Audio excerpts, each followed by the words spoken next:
It is frightful, but the fire is so delightful. And since we've no place to go, let it snow, let it snow, let it snow. Howdy, everybody. Welcome to Dad's Den of Pop Culture. Live in the den. A lot of folks out there in the US of A dealing with some snow and storms and some nasty stuff. Not trying to rub it in or get anybody angry, but it's like in the 60s right now here in Vegas. But on the downside, the allergies are friggin' horrible. It, honest to God, is like spring right now. My front yard is full of weeds because we got some rain and the sort of warmer temperatures, and I think we're supposed to be in the 70s next week. So it's like all the cold air went into one part of the country, and Vegas is basically, I think we had maybe a couple days where it was like legitimately cold, and everything else has just been pretty mild, like almost like spring temperatures. I mean, not Vegas spring. Vegas spring's a little warmer, of course. But anyway, how's everybody doing? I have no idea if anybody's watching because I usually do these streams at 10 in the morning Pacific time. But I had some other commitments today. And I still wanted to be able to do the live stream, so I shifted it to 3 o'clock. So who knows? Could be folks. Well, I'm getting big eyes from Lady Gwendolyn. So I don't know what that's for exactly. But maybe I said something horrifically inappropriate. Who knows? But at any rate, here's the stream. And if people are around to watch it, that'd be awesome. And if they're not, that's okay too. You could watch it later if you want. So what do we got today? I figured we'd take a look at the Masters of the Universe trailer that just came out. I kind of grabbed some still images, sort of focused in on a couple things to see what's up with that. I kind of almost think you could tease out the plot of the movie just from the trailer alone, which is not the end of the world. It's an action kind of, maybe a little comedy thrown in. So you're not necessarily needing like a real twisty, complicated plot. Pardon me, for a movie like that.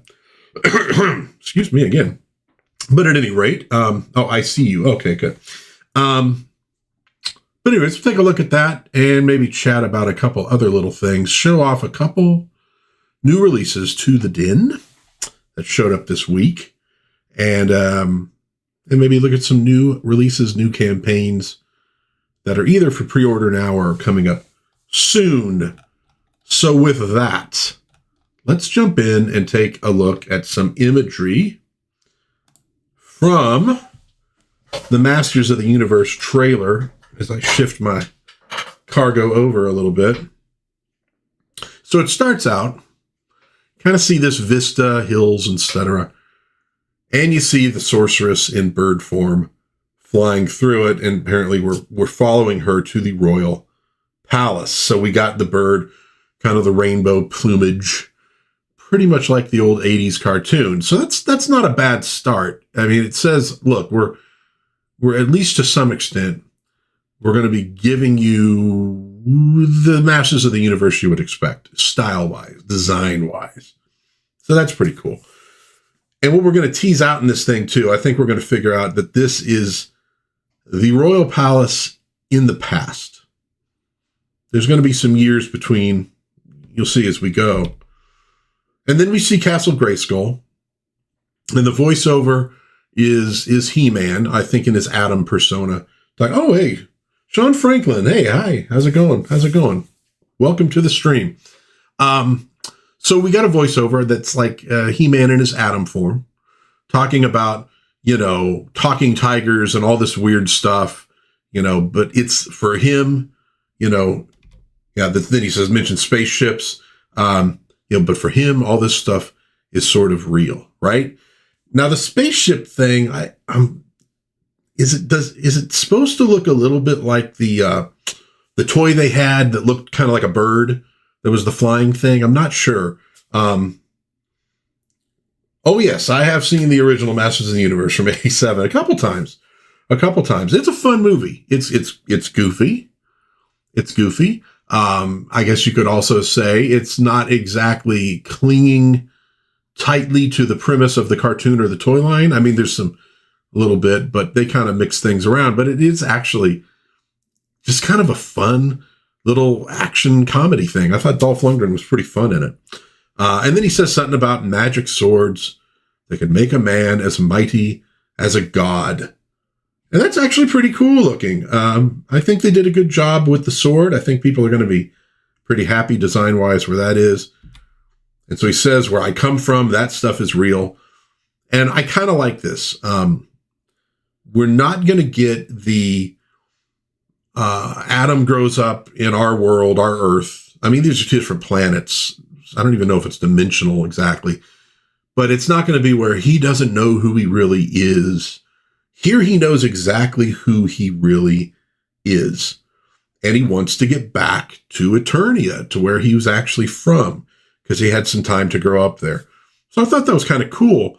And so the one thing you notice, though, with the sorceress flying in, is that Castle Grayskull is right next to that sort of royal palace, castle, city thing.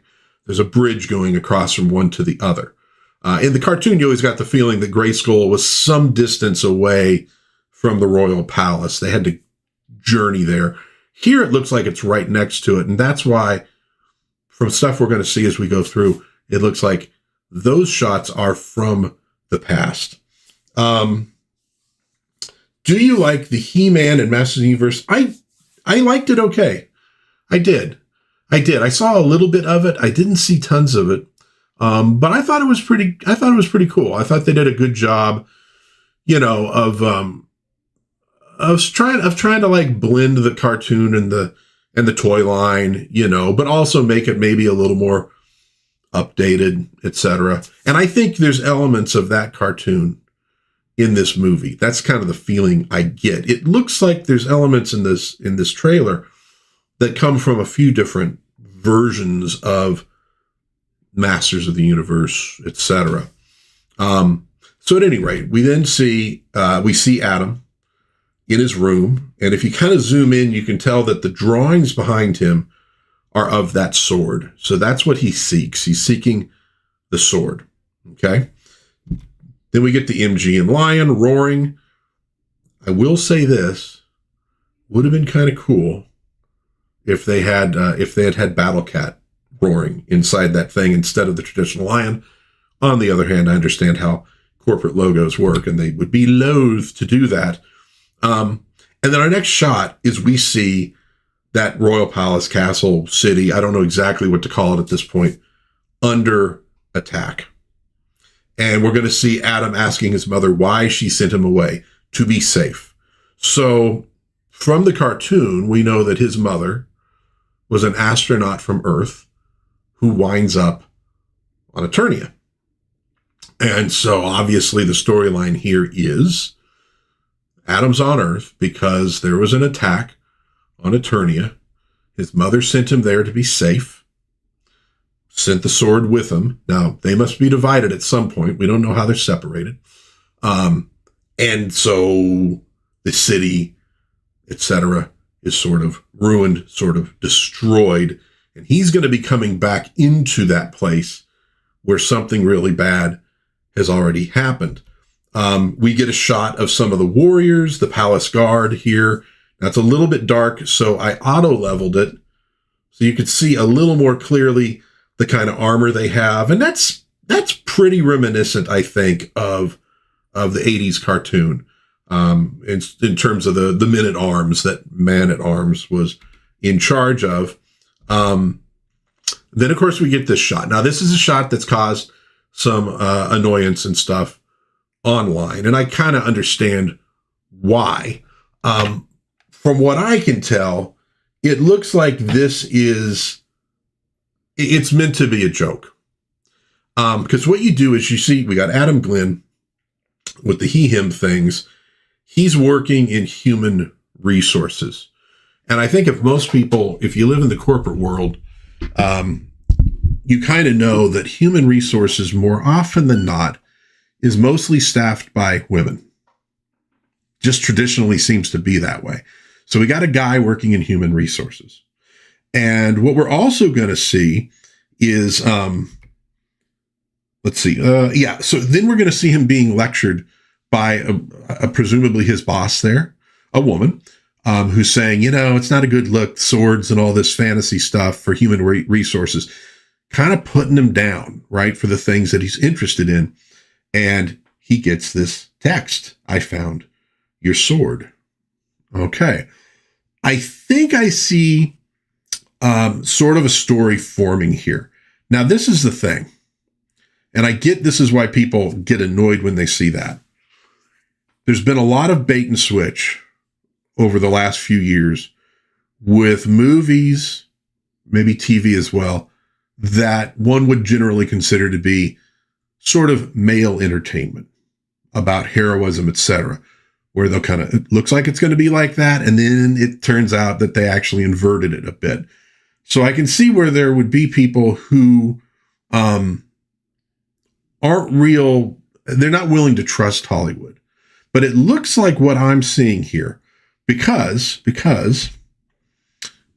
goes to this vintage toy store, sees the sword, touches it. Now, apparently the sword, the large, it's like a statue kind of thing, or what do you want to call it, holding the sword, is based upon an early design for He-Man that looked a lot like Conan the Barbarian. And I have heard that the toy line started out maybe to be something like Conan, and they couldn't get a license. I don't know if that's true or not, but so he sees a sword and he's trying to get the sword. And we have this woman, notice the big gym in the background, very cool.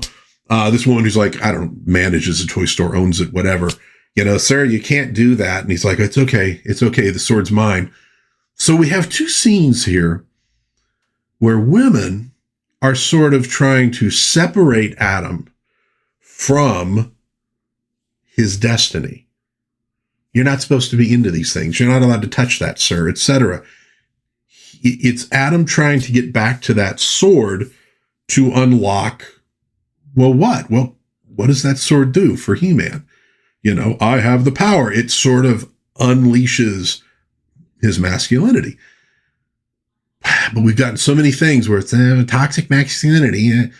Are we going to get that? Or are we actually going to see a movie about a guy kind of tapping in to masculine heroism? I think that could go over really, really well. If it is sort of a bait and switch, I think people are going to be real angry at this movie. A whole lot of people will be. But we will see here. So we got, like I said, the big gym in the background, which is really cool. Old toy line. If you don't know about it, look it up. It's very awesome. So we get this summer with obviously another view of Castle Grayskull. Discover your true power. Okay. So that kind of suggests that's what we're unlocking, the power within him. That could be the theme of this thing. And I think that would go over pretty well. Now then we see Teela. It didn't, costume wise, didn't super impress me on this one. No offense to anybody. Just talking from a guy who kind of knows the old cartoon and the old toy line. It was a little bit underwhelming in this regard. Because of design, not because of the actress, but just because of the way they had her kind of decked out. We get the space warp to Eternia. And then we get a couple shots that reveal at least our core group of heroes. Now, I'm not going to lie to you. The robot is not, I don't recognize that from something.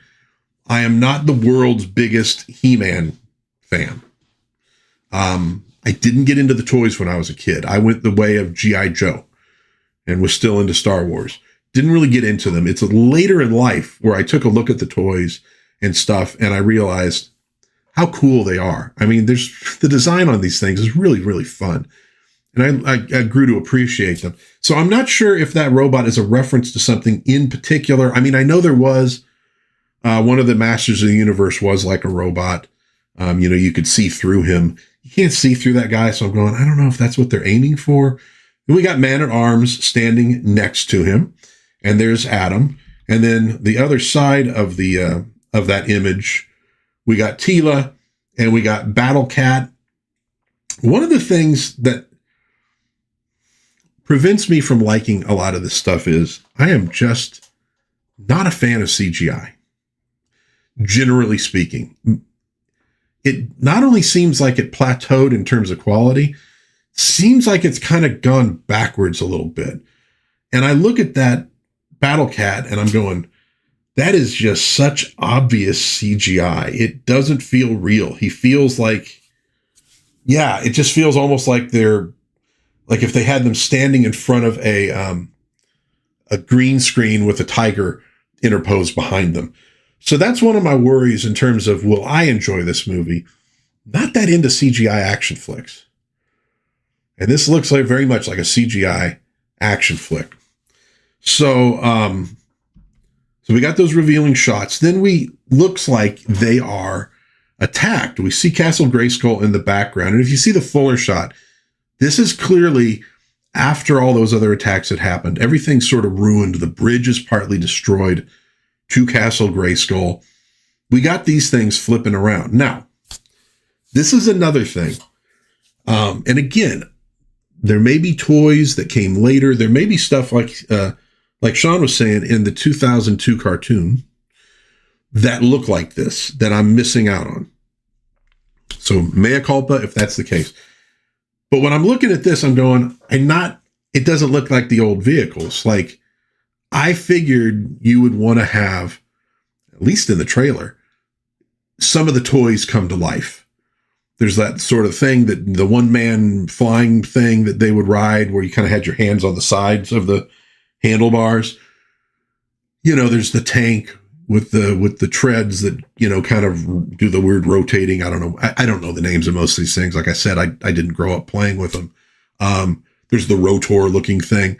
Thought you'd maybe see something like that, because it'd be kind of fun to see those toys, because let's be honest, those toys, those vehicles are a little bit goofy. They're you know, it's not like something like some of the early G.I. Joe vehicles that look like they could be real military vehicles. These things are wild, and that'd be really fun to animate them, you know, with CGI and do it well, to see those things actually being used. And these, they're kind of neat looking, I guess, but I'm going, I don't think this is like from one of the versions of Masters of the Universe.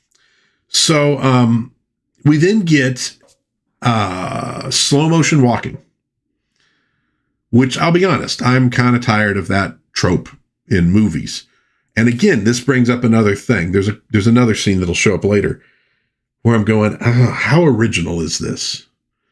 Is this going to be is it going to look like every Marvel movie they've made, etc.? I'm hoping not. I'm hoping it has a little bit more spark and originality in it. Something fresh. But we do get to see Man-at-Arms again. I actually did lighten this one a little bit because, again, it was the frame was kind of dark. You couldn't see it that well. And I think, you know, Elba looks pretty good in the role. I could go for a slightly burlier mustache, you know, but I think decent. The armor stuff is okay. I've seen cosplay as Man-at-Arms that I thought, frankly, looked a little better. It's the thing that we get a lot of, sadly, and not entirely in this trailer. There's some bright colors, but he looks a little bit dim in it in terms of the color. Would have liked to see that green pop a little bit more, but not too bad, though. Not too bad.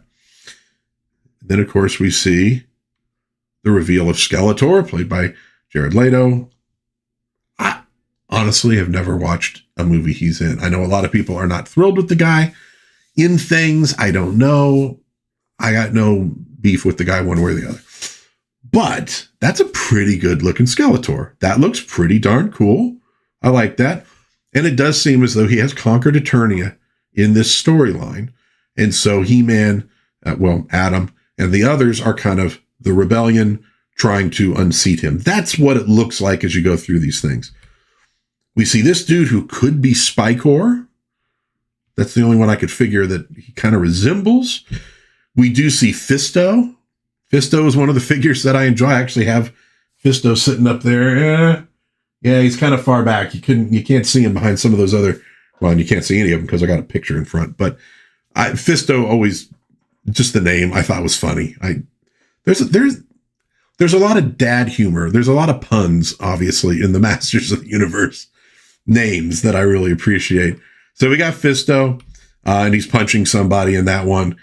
When Adam is first drawing his sword, presumably to hold it aloft, we see what looks like Trapjaw in the background, and then we see him holding the sword. Looks pretty cool, looks pretty good.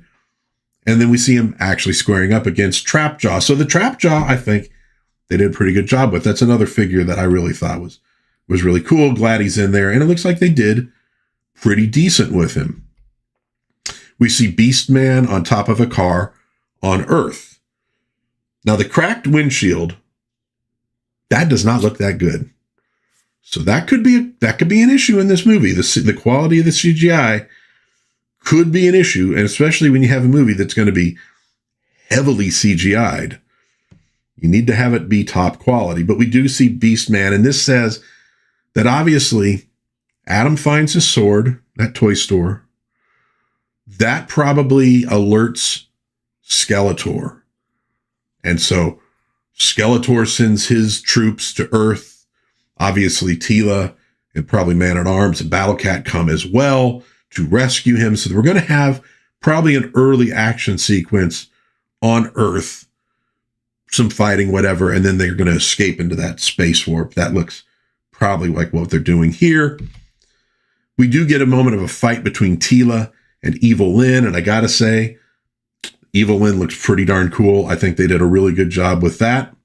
So, you know, that's what I'll say about this trailer. There's some stuff where I go, that looks pretty good. There's other stuff where I go, I'm not so sure. So I wouldn't call it like, you know, I don't know that they knocked it out of the park, trailer-wise or movie-wise, but I think it looks like there's probably going to be enough there. Again, if they're not inverting things storyline-wise, I think there's going to be enough there that I think people might come away enjoying this. It could be a fun, adventurous romp. There we see Teela a little bit better there.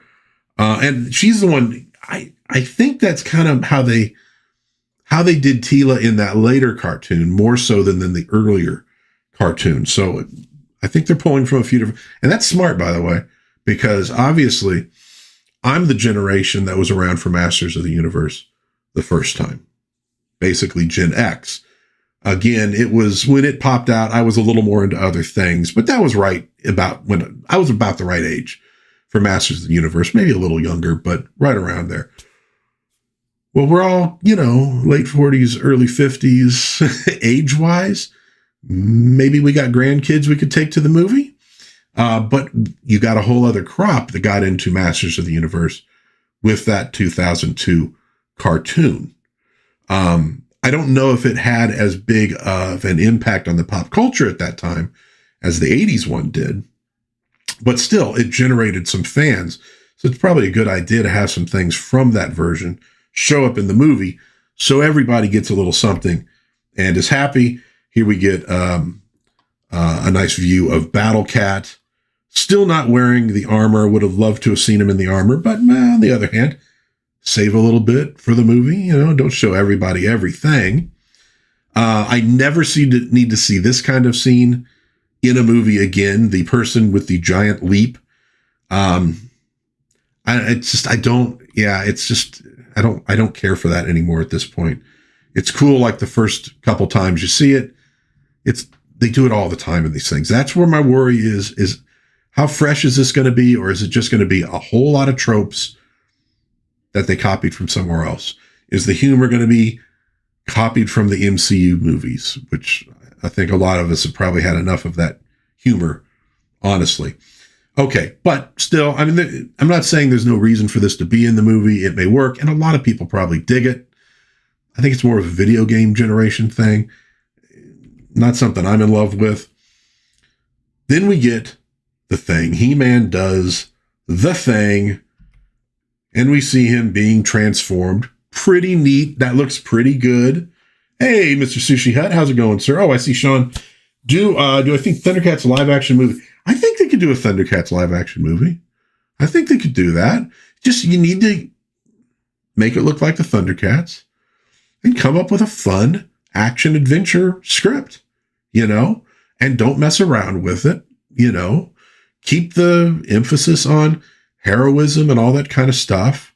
Snarf might drive everybody nuts a little bit, but I think you could turn that into a live action movie for sure. Hey, I'd be super happy if they just made an animated movie with like real animation, not the CGI stuff. I'd be happy with that. That could be really cool in and of itself. They did do a cartoon recently, and I don't know that people were in love with it. And I know they did another, Kevin Smith did a He-Man cartoon that I don't think people were super into. I think some were, but overall, I think the fandom was kind of like, eh. So, but I think they could probably do that. That would be cool. So we have him being transformed. Now here's another little worry I have, though. Just kind of plotting out in my head where it seems the movie's going. And I could be wrong. I'm wondering how long you got to wait to get this in the film. How long is he going to be Adam versus He-Man? Now, it makes sense to have this be sort of a climax of the film. So it's not like a dumb thing to do. But it may not please the audience as much because, let's be honest, nobody watching the old cartoon was real super happy that Adam was there. They wanted He-Man. So how much He-Man are you going to get in the movie? That's a question. And I will also say, and they may work on this because this thing isn't coming out till June, and they play with these things right up until like about a week before they're to be released now. His voice, when he says, "I have the power," was not really that impressive. Now, the guy who did the original voice in the 80s cartoon was not a guy with a real manly voice. In fact, he was best known for doing the voice of Morris the cat in those cat food commercials, which, by the way, those were great commercials. And Morris the cat sort of talked like this, and he was sort of a snooty cat. And, 9 lives. I don't know what he was eating. I don't know what it was. And so he was a little surprised when they wanted him to do the voice of Adam and He-Man. Now, he had done other work for Filmation. I heard his voice doing a character in the Sabrina the Teenage Witch cartoon they had. So he'd done other work for them, and they wanted him. And he's like, I don't have the manliest voice on earth. And they're like, we can do that. So I think they deepened his voice a little bit. And so that's why you get that, I have the power. And it's a little echo. And I think they could have done a little better job with his voice when they did that. Don't know. They may mess with that.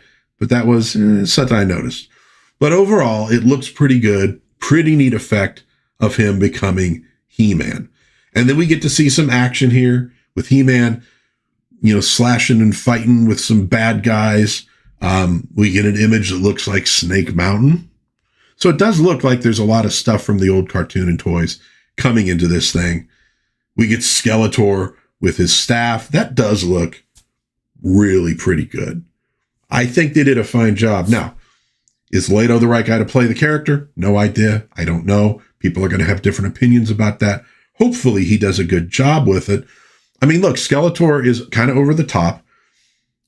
What I noticed with this, it reminds me a little bit more of the way they portrayed Skeletor in the live action movie with Frank Langella playing it, where he's sort of almost like King Skeletor. He's in charge, as opposed to the one in the cartoon who, is calling people, "You blundering boobies, what are you doing?" All that kind of stuff. And that could be, I don't know, that version of Skeletor has become pretty popular in memes and things like that, where he's maybe a little bit, a little more over the top and goofy and still evil, but that kind of evil that's sort of like technically evil, but as opposed to like a guy who's really a badass. I don't know, man. We'll see how that works hopefully there's a little bit of both. Hopefully he'll be berating Beast Man and, calling him all sorts of names as well. Cause I think they'd be missing an opportunity, if they didn't do that. And I wasn't sure who this guy standing next to him was, with the ram horns like that. I don't know if that's something that I've missed along the way. I did a little search.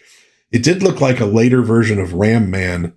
They gave him like ram horns on his head, But of course, Ram Man was one of the good guys. He wouldn't be hanging out. And that doesn't look like Ram Man. Otherwise, has the sort of harness thing on that a lot of the characters wore. So I don't know who that guy is. Maybe you do. If you do, let me know in the chat who that guy might be. Could just be random bad guy. We got Skeletor versus He-Man. He-Man is very peeved. And then we got, that's a nice shot. I liked that particular shot with the sword, and there's Skeletor. So I think there's good in the trailer. I think there's some good. I think there's some potential. But as always, will it meet its potential? Are they going to meet their potential in this one? But it looks like they're putting some cool stuff in from the toy line, from multiple cartoons, maybe putting a little bit in from the movie with Dolph Lundgren, because why not? I don't think it's a bad idea if you can blend them in a good way and not make it feel like you're just throwing a lot of stuff in and it's not really gelling. If you could throw a lot of stuff in, though, that gels well, why not? Why not kind of celebrate the whole history of Masters of the Universe, different generations that like different iterations of it? I think that could be really cool. I think just a good, colorful action comedy would go over really, really well right now. I think people are in the mood for it. So we'll see what they manage to do. And there we have He-Man. I mean, is that going to work as He-Man? We'll see. We'll see. I don't know if they, I don't know how huge the dude. That's the one thing. He didn't look huge to me. And he may be. But I know that like Dolph Lundgren, I mean, that dude's big. Like, you can just tell that's a big dude. That worked pretty darn well, obviously, for He-Man. I don't know if this guy's massive or not. I think if I was doing this movie, I would have been like scouring pro wrestlers. Pro wrestlers seem like the right people to be in a Masters of the Universe movie. They're big. They're kind of over the top and theatrical. You know, I think they'd be great for it. I will say this too. Something that I'm hoping they put in the movie. If you watch the old Filmation cartoon, you know that they used sort of rotoscoping for some of the action, right?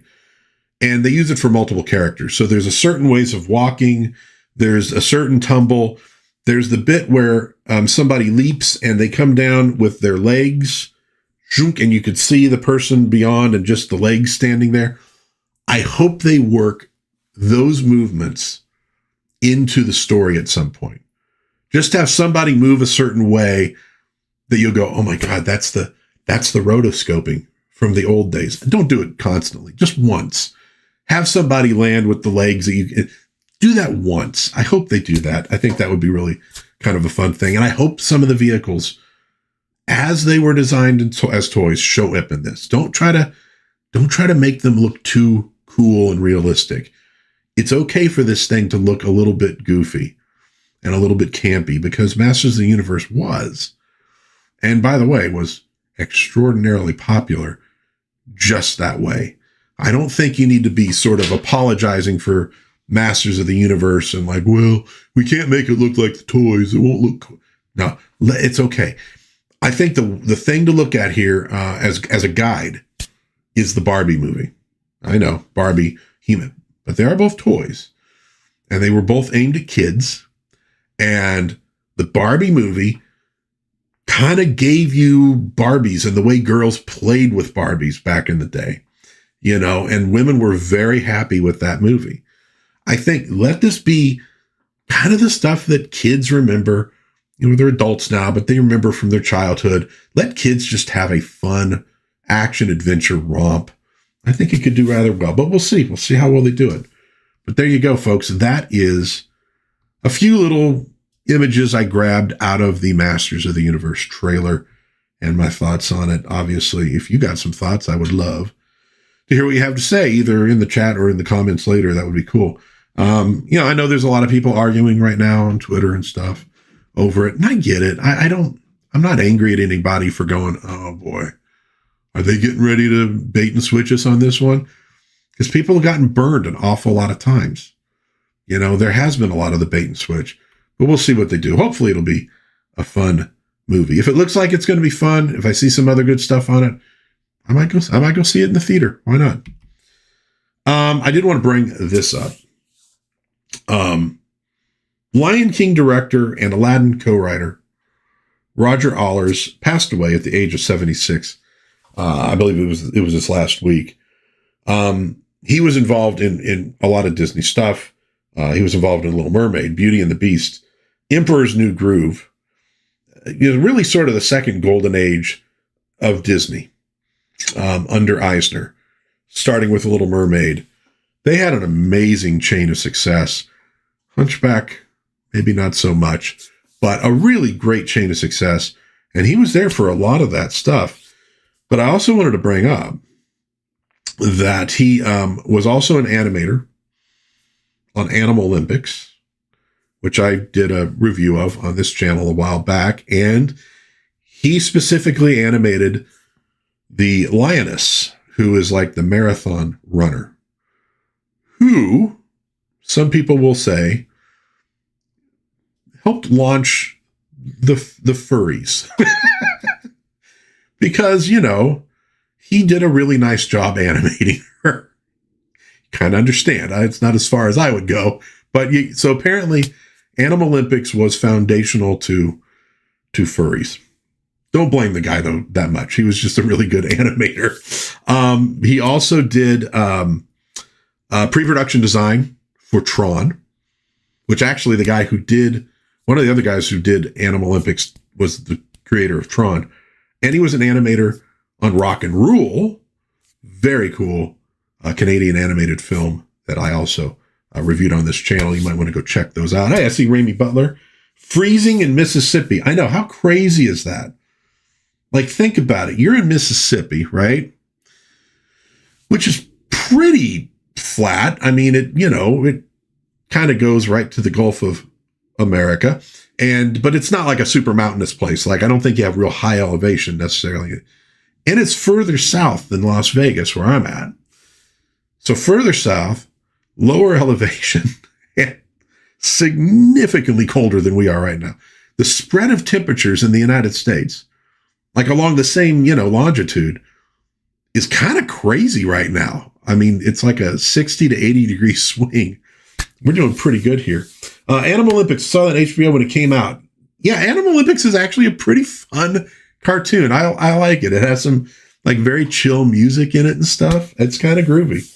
Oh, so it's 25 right now. I think we're, and Lady Wendelin could probably correct me or whatever, but I think we're like in the low 60s at the moment in Vegas. It's pretty nice out.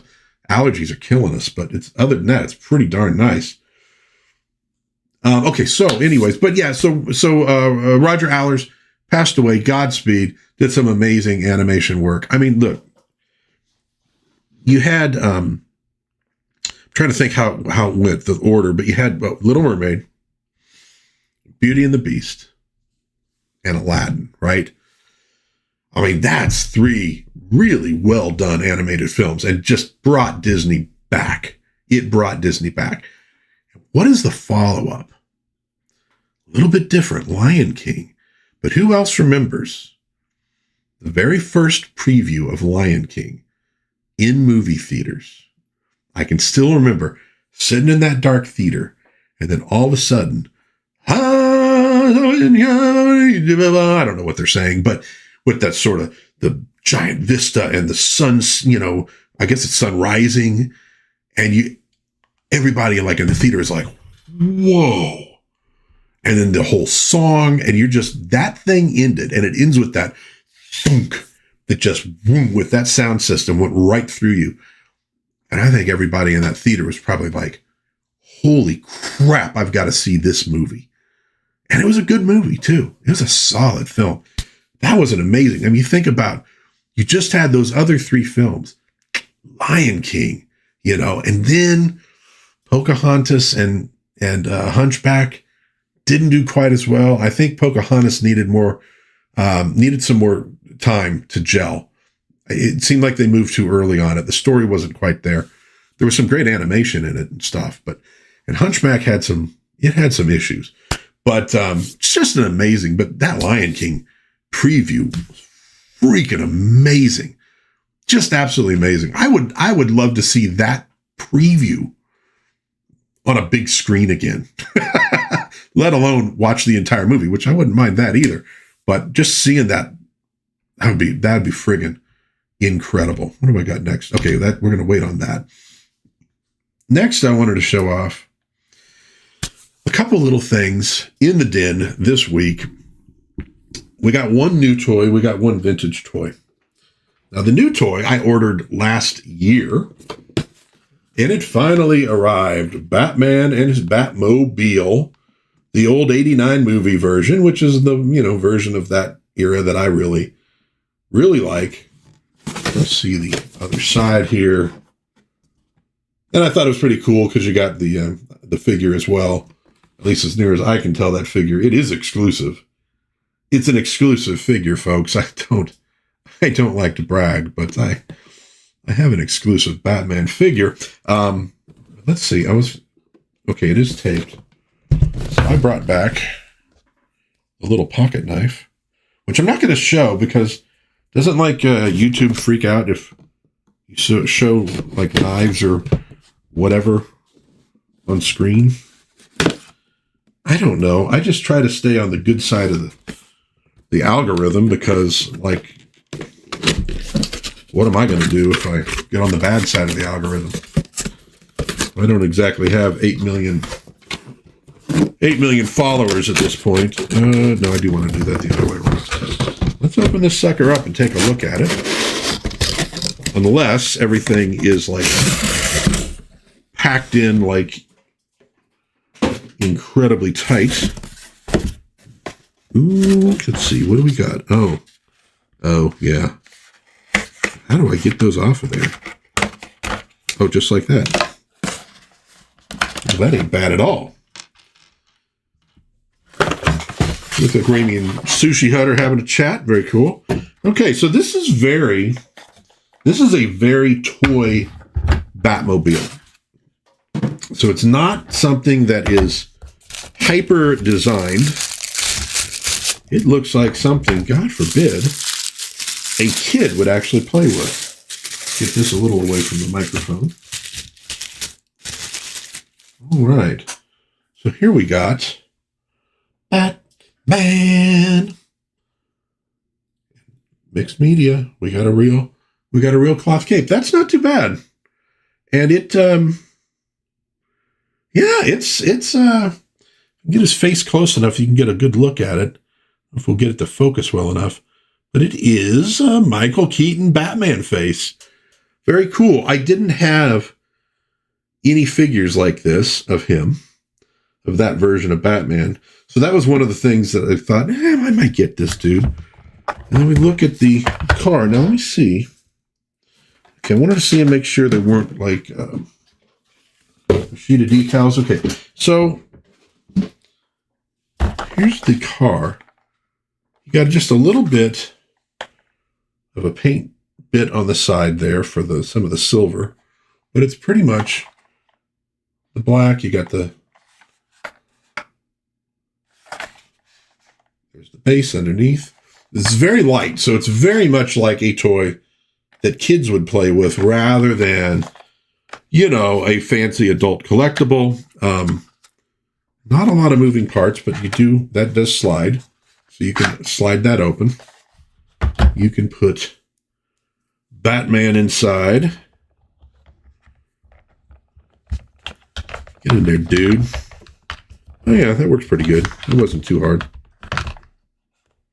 All right, so let's see if I can get him. I don't know if I can get him in there such a way as you could see his face at all. Well, you can kind of see through the windows. He's in there. Close that all the way up. I don't know. Will that show up through the windows? That darkens it pretty good.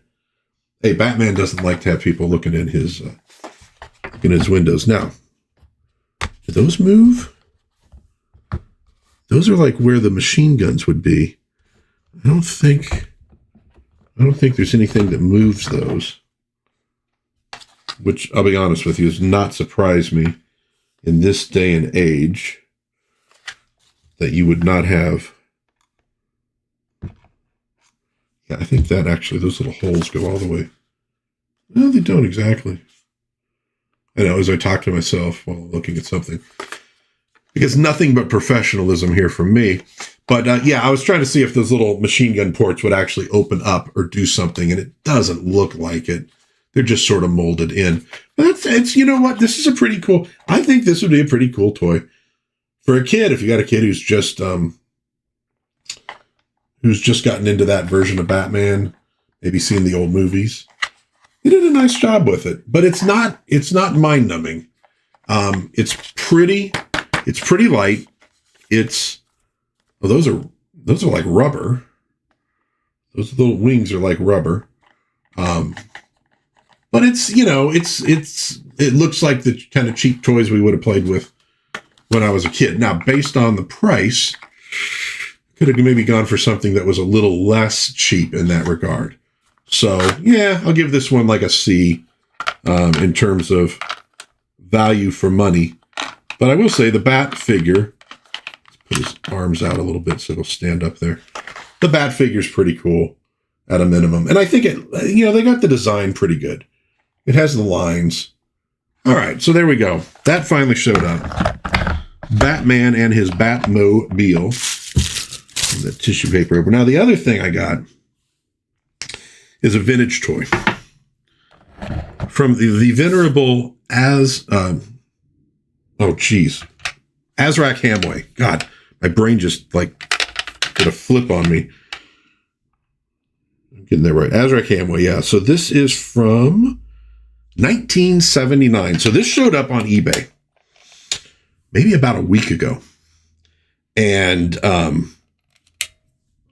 the price was really, really quite good. So I said, what the heck? And it's battery operated. And they said, oh, it works. It works. Now, the negative is there's no battery cover. And so we threw some batteries in. And this is Spider-Man in his spider buggy. Okay. So we threw in some batteries. And the negative here is, look at those spider, like those decals on the wheels. Those are in great shape. It's in really good shape. That's why I grabbed it. But we threw in the batteries. They want to pop out. The batteries do not want to stay in. So that's why you really do need that battery cover. I'm going to have to rig something up. But so that you can see that it works, I am going to hold the batteries in. And you can sort of see, let me do it that way.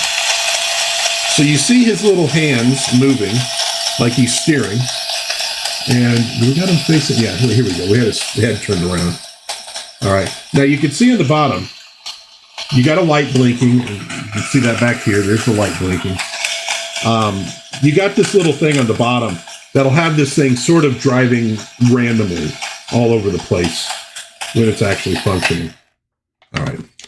Now, I'm going to mostly use it for display, so I'm not that worried about the batteries. I wouldn't keep them in the car anyways, because they could corrode or something like this. And like I said, this is from 79, so this came out when I was 7 years old. So this is over 40 years old as a toy, and it is in really, really nice shape.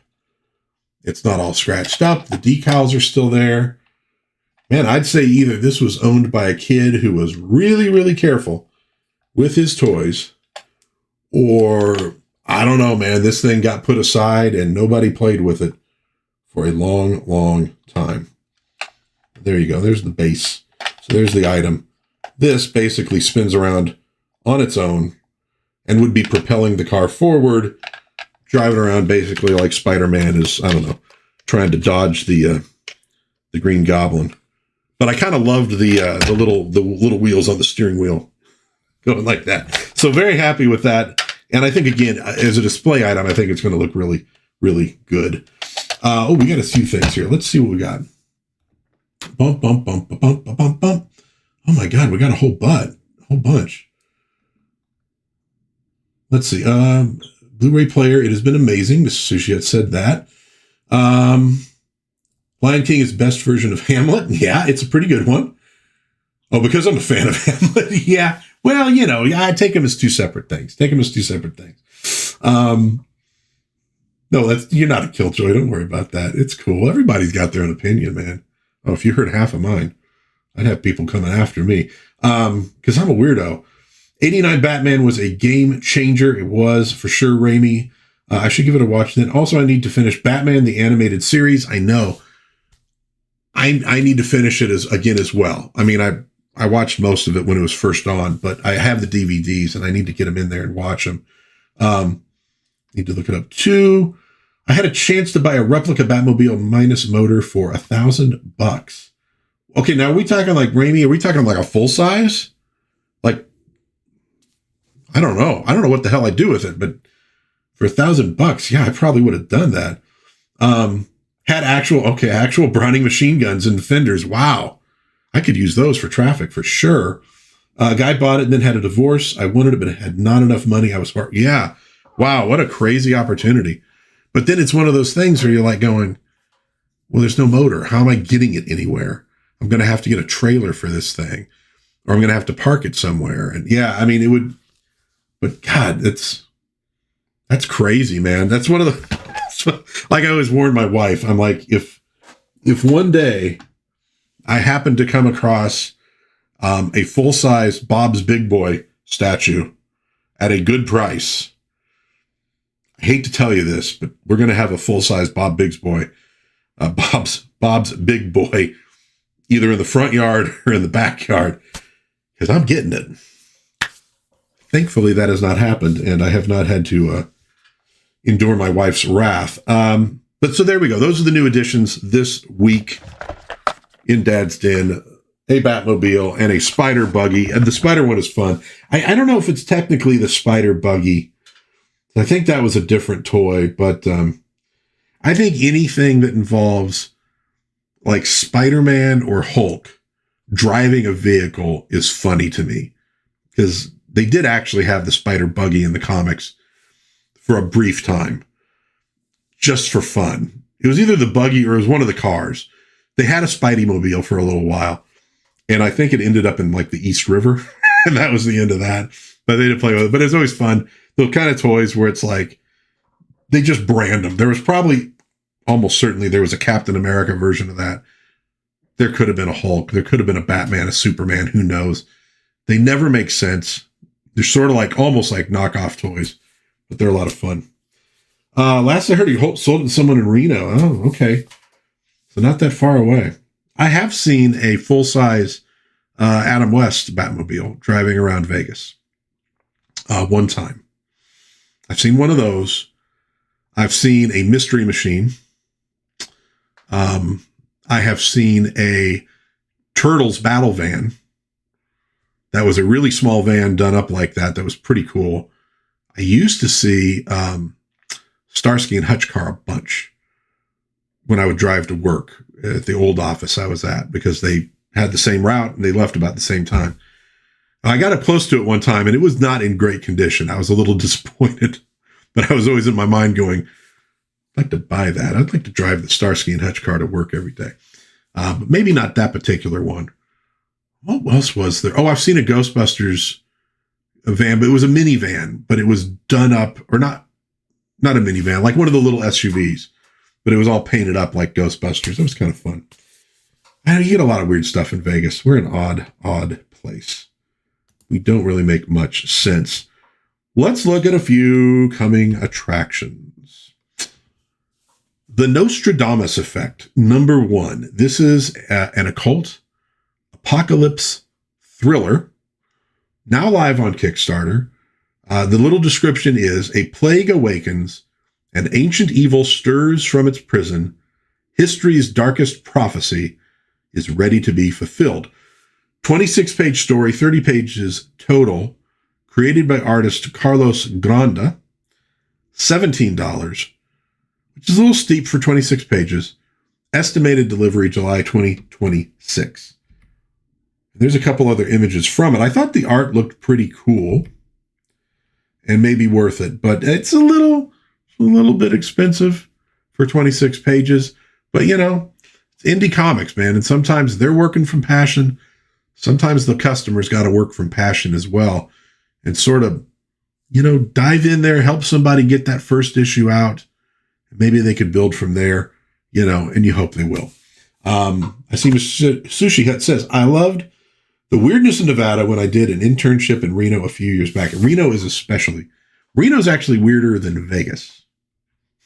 Like, Vegas is just like this crazy place that should not exist. The lights and Reno is like going into, like, what's the place where, idiot. It's like, Reno is like Twin Peaks. Weird. It's a different quality of weird. I've worked with some people from Reno, super nice people, and just a little odd. Like, what are they doing up there? They would drive me nuts with stuff, but I'm always like, but they're so freaking nice. Like, why are they driving me so nuts? It was just such a weird thing, but yeah, Reno's an interesting place. Rainey says his dad had a red Torino with white stripe. Yeah, there you go. That was a badass car. So that's the Nostradamus Effect, #1, now live on Kickstarter if you want to check that out. Super 7 has Tiger Sharks Ultimates figures, Mako, Octavia, and T-Ray in a 3-pack.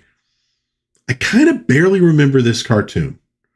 I think it kind of hit a little bit late for me for a lot of cartoons.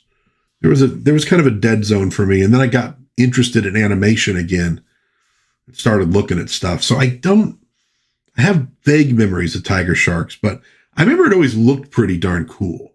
I thought the design was pretty spot on.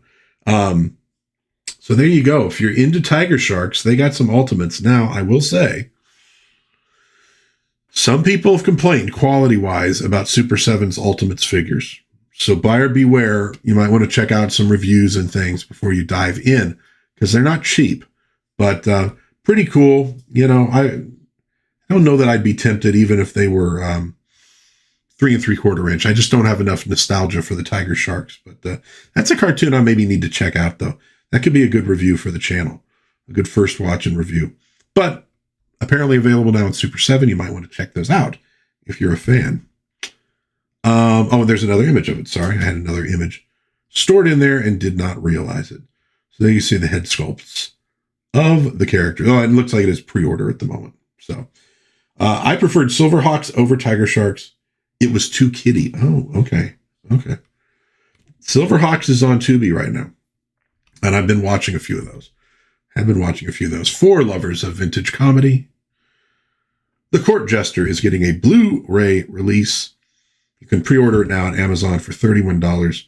Release day is March 31st, so a couple months away. Danny Kaye, classic film. They're the whole, what's the bit with the goblet and the pill, the draft with the I can't remember. It's a whole bit. Very famous. But if you're a big fan of that stuff, you might want to check that out as a Blu-ray. And I mentioned this last week very briefly because it sort of dropped right before I was doing my live stream. But Kino Lorber is releasing the Billy Zane Phantom in 4K. More info to be announced. And I might snag that one. I have never gotten to really watch it. It seems like it's hard to find a copy out there. So if it's a new one, I might be tempted on that one. But you had that moment in the late 80s into the early 90s. That was sort of a 30s thing with Rocketeer, Phantom, Shadow, and Dick Tracy. And the Phantom's the only one of those I haven't seen. My two favorites would be Rocketeer and Dick Tracy. I wasn't that into the Shadow movie. Didn't care for it much. But I've always wanted to check that one out. I like the Phantom. He's pretty cool. I did a review on this channel of the old Serial from way back when. Any rate, but that's coming out pretty darn soon.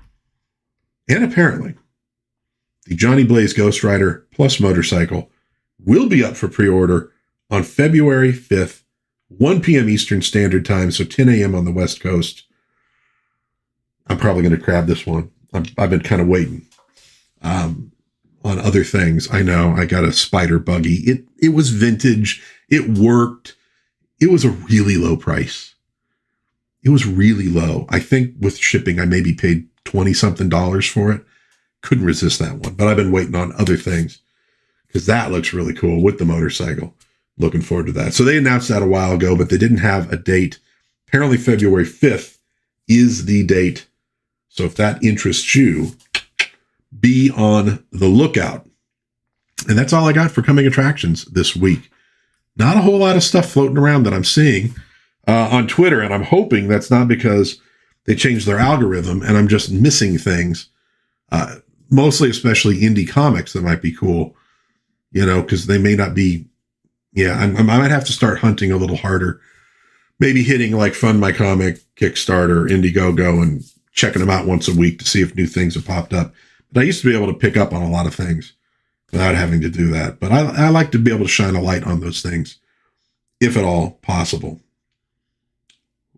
I had one new old movie, first watch of an old movie this week.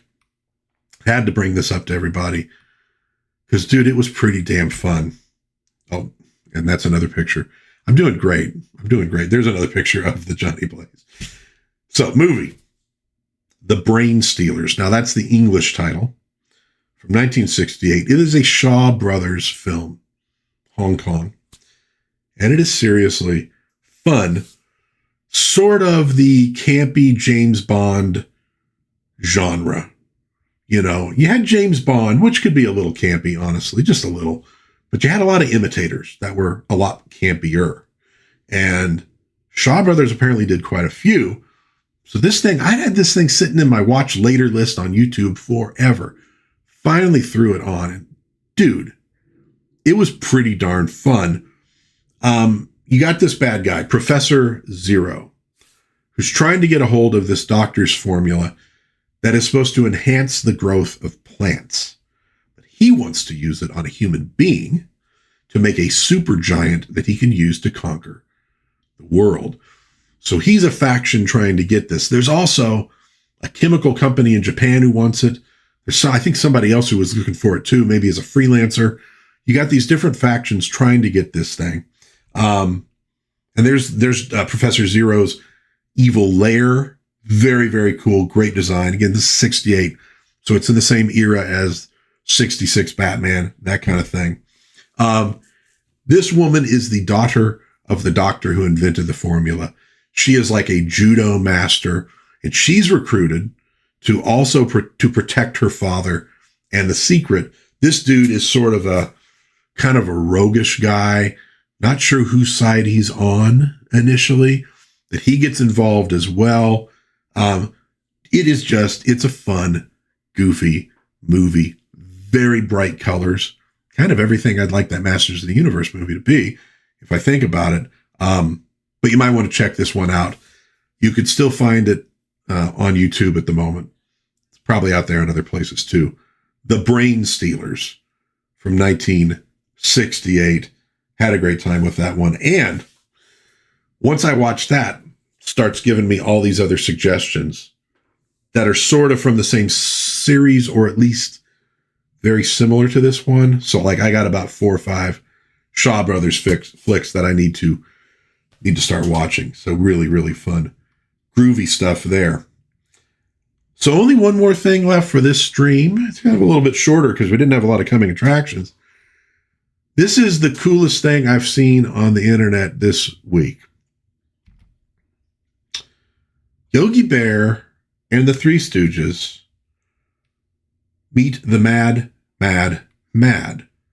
Dr. No-No. Okay, this pops up on Twitter. And the first thing I think is this like a fake? Like, it looks like something that Spumco would have drawn.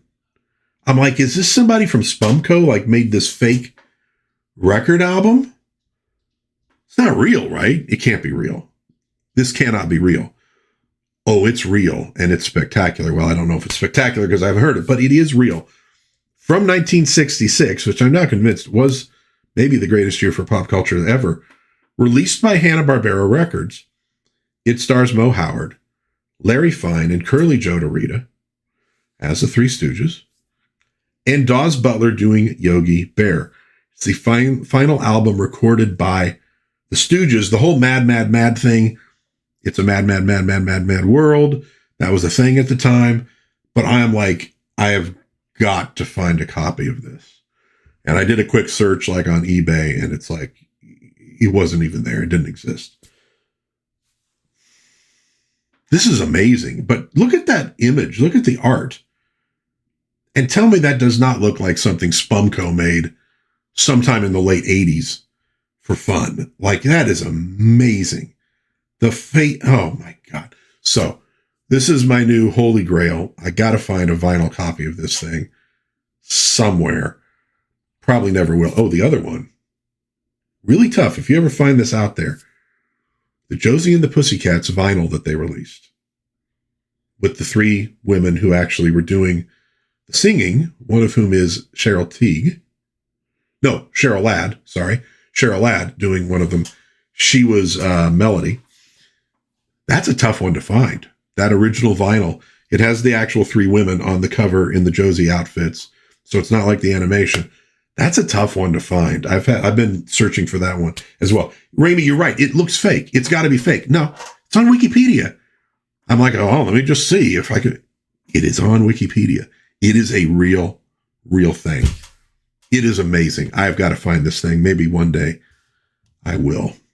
And if anybody else finds one out there, dude, take a picture of it for me at least so I can see what it looks like in the wild.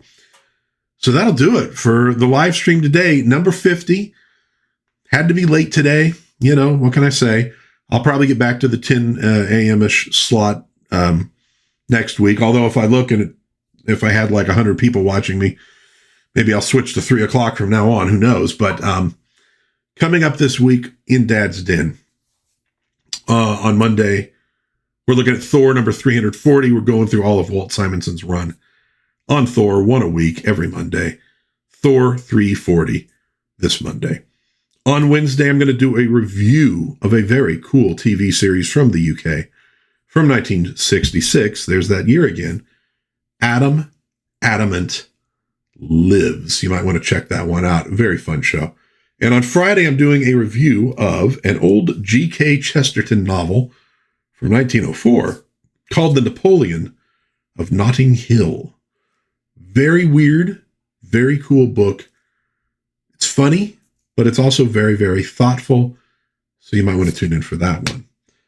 But that'll do it, I think, for me. Raimi says, I've been looking for the Archie's second single, Oranges in the Snow. I haven't even heard of that, dude. All right, well, I'll keep my eyes open for it, and maybe I'll get lucky. We got a great used record place here in town. Well, actually, I have two of them. We got Zia Records with 2 locations. Very cool place. But we got a place here in town. And the name is now escaping me. It's over on, Decatur or Jones Boulevard. It is an old house that's sort of now kind of a commercial property.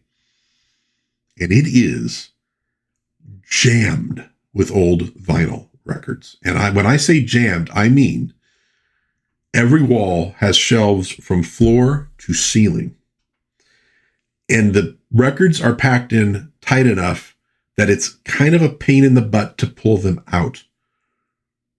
It's actually difficult to find anything, but I would not be surprised if that record is actually hiding somewhere in that house. The negative is no prices. You pull what you want, you go up front, hand them to the guy, and he decides what he wants to charge for them right then and there. And you can decide if you want to buy them. I prefer to have things priced. That's just me. But if you're ever looking for a record, you might want to look that guy up in Vegas because, my God, he's got to have 1 million records packed into that freaking house. My daughter and I went one time and looked, and we could not believe it, how packed that thing was. But very cool. So, folks, that will do it for Dad's Den this week, live in the den. Thank you, everybody who tuned in and jumped into the chat. Raimi and Mr. Sushi Hut. Oof, I'm trying to move my little thing here so I can scroll up and make sure I'm not missing anybody. We had Sean show up early on. Of course, Lady Wendolyn in there. I'm sure a whole bunch. Sean Franklin, I should say. Probably a lot of people right now watching the playoffs totally understand that. Hard to compete, although I'd like to think that album cover is actually cooler than the NFL playoffs. That's just me. But thank you, everybody, for jumping into the chat and tuning in. I really do appreciate it. But until next time, God bless everybody. Please be kind to one another. Have a little bit of fun out there. And I will see you again, hopefully soon, in Dad's Den of Pop